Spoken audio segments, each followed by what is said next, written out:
आपत्तिजनक हालत में लड़की की लाश बरामद। दुष्कर्म के बाद हत्या का शक। पुलिस ने हत्या का केस दर्ज कर जांच की शुरू।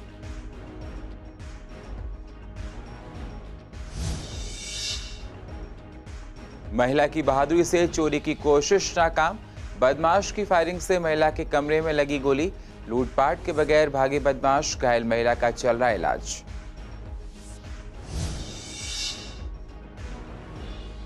कर्मचारियों से परेशान होकर व्यक्ति ने की खुदकुशी। सुसाइड नोट में दोषियों को सजा दिलाने की बात कही। भाई का कहना, दोषियों को मिले सख्त सजा।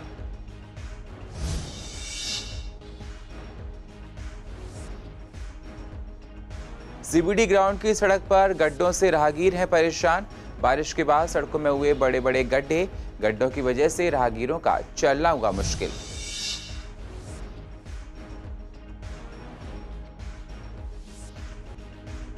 और दूसरे की जगह परीक्षा देने के आरोपित को मिली जमानत।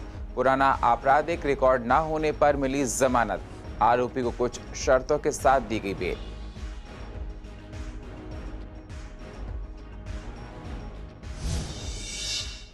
नमस्कार, स्वागत है आप सभी का सीसीएन में। मैं हूं आपके साथ सुनील चौहान और आप देख रहे हैं पूर्व दिल्ली खास। अब होते हैं रूबरू पूर्व दिल्ली की अहम खबरों के साथ।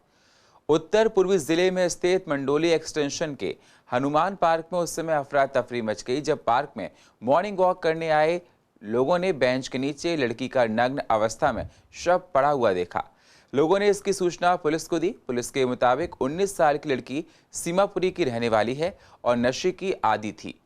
उसकी दोस्ती एक शातिर अपराधी से थी। मृतक लड़की का गला घोटा गया है और उसके हाथों में कुछ चोटें भी हैं। शुरुआती जांच में सेक्सुअल असॉल्ट की पुष्टि नहीं हुई है। पुलिस ने हत्या का केस दर्ज कर जांच शुरू कर दी है। पुलिस ने शव को कब्जे में लेकर पोस्टमार्टम के लिए जीटीबी अस्पताल भिजवा दिया है। और एक 15-16 साल की लड़की थी जो यहाँ बेंच के साथ में मरी पड़ी थी, जिसके कपड़े पड़े हुए थे। और सुबह 2-3 लोगों ने मैं जाकर उठा के कहा जी वहाँ ऐसे है। मैं आके देखा यहाँ करके, उसके बाद में कॉल करेंगे। सुबह सब 4-4:30 बजे आ जाते हैं लोग पार्क में।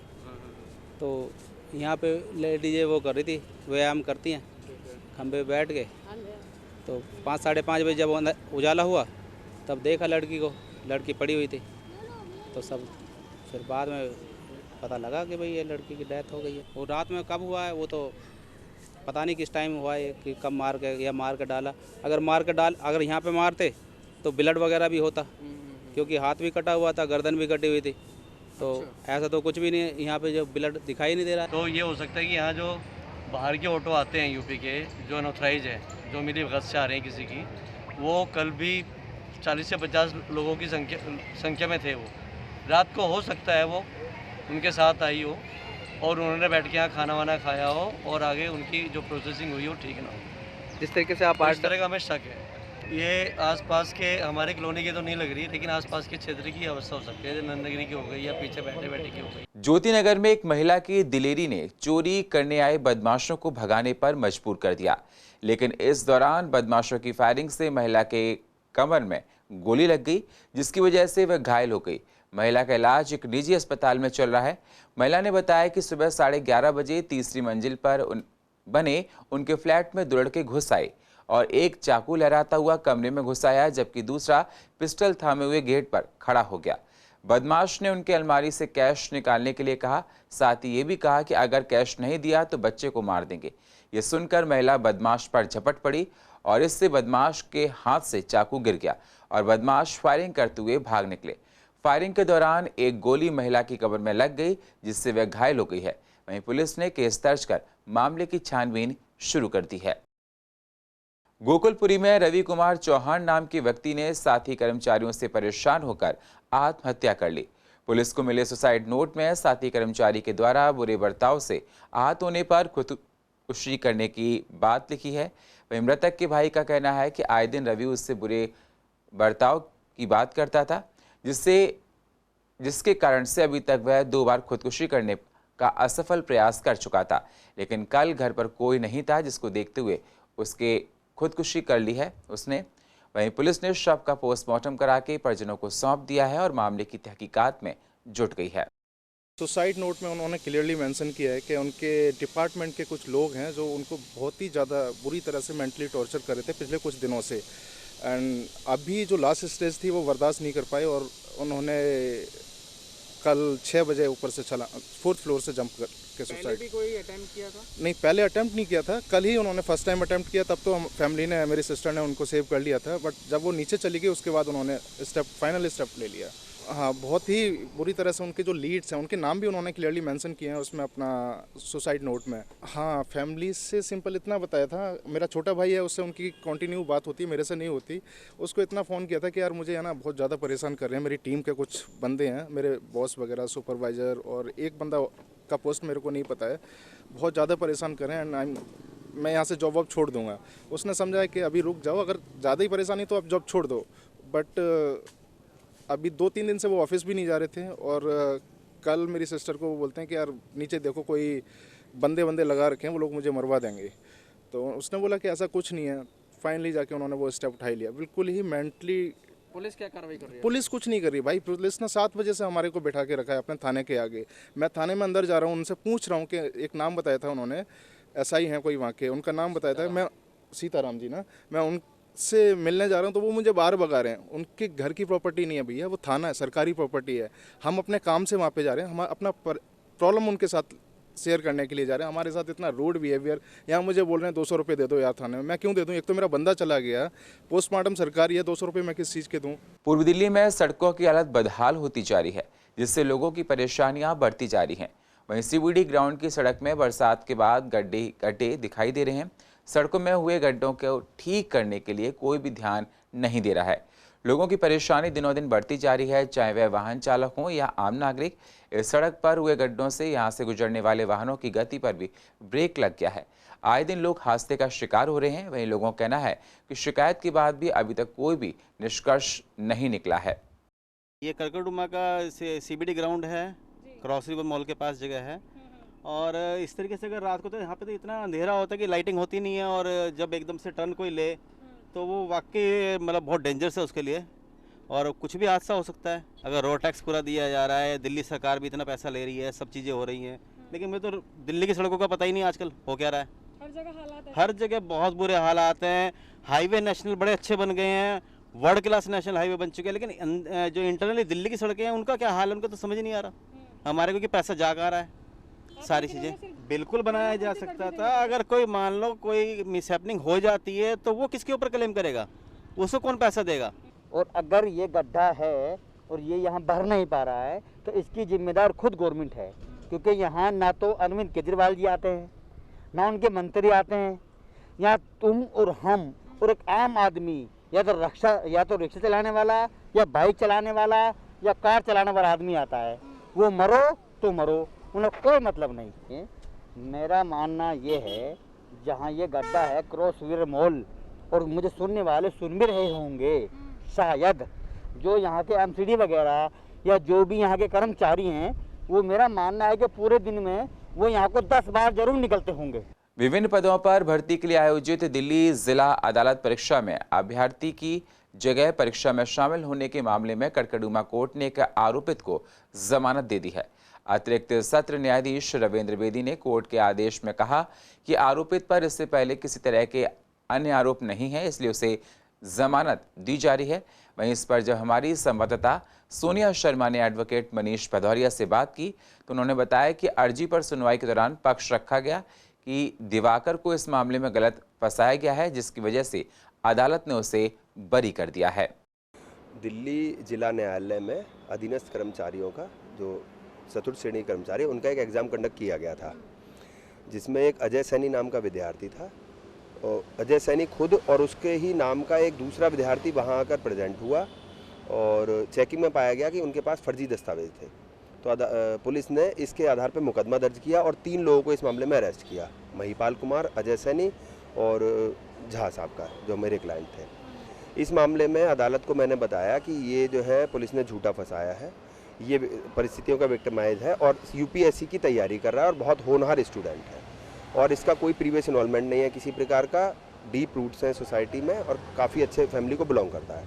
अदालत ने सारी परिस्थितियों को आधार को देखते हुए इसको तुरंत जमानत दी। कब का है ये मामला, किस समय की बात है? ये 1 अगस्त 2021 का मामला है और ये गांधी मेमोरियल स्कूल शाहदरा का मामला है। वहाँ पर सुनवाई कब हुई है इस पर जब इनको जमानत दी गई? 30 सितंबर को इनकी सुनवाई हुई और रविंदर बेदी जज साहब जो हैं एएसए, उन्होंने इसकी जमानत दी। सार्वजनिक स्थलों पर छठ पूजा करने की रोक पर बीजेपी और कांग्रेस ने सीएम केजरीवाल पर निशाना साधा है। वहीं सीएम केजरीवाल ने कहा कि कोविड-19 महामारी के मद्देनजर लोगों की सुरक्षा को देखते हुए रोक लगाई गई है।